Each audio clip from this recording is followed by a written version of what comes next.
ప్రాచీన భారతదేశంలో అడవులతో కప్పబడ్డ పర్వతాల మధ్య ఇంద్రవతి అనే రాజ్యం ఉండేది. ఆ రాజ్యంలో రాజకుమార్తె అనన్య ఉండేది. ఆమె ధైర్యం, దయ, సాహసానికి ప్రసిద్ధి.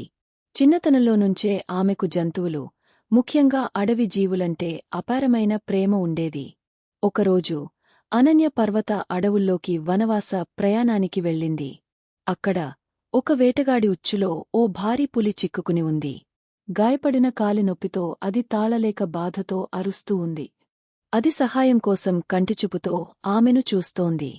అనన్యకు కాస్త భయం కలిగినా దయతో ఆగలేకపోయింది. మెల్లగా దగ్గరికి వెళ్లి ఉచ్చును విప్పింది.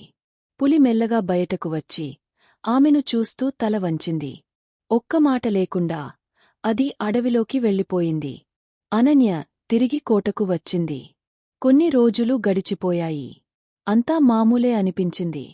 కాని అకస్మాత్తుగా పొరుగున ఉన్న శత్రురాజ్యం రాజధానిపై దాడికి వచ్చింది.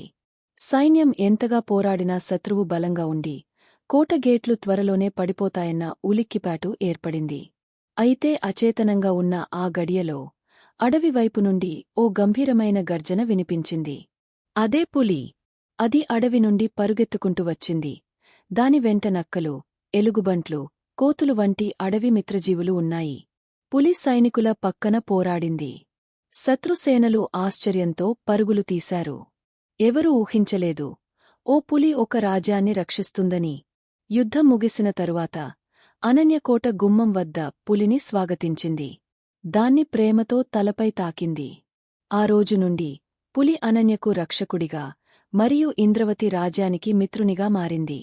ప్రజలు చెబుతారు, ఒక మృగానికి చూపిన కరుణ ఒక రాజ్యాన్ని రక్షించగలదని.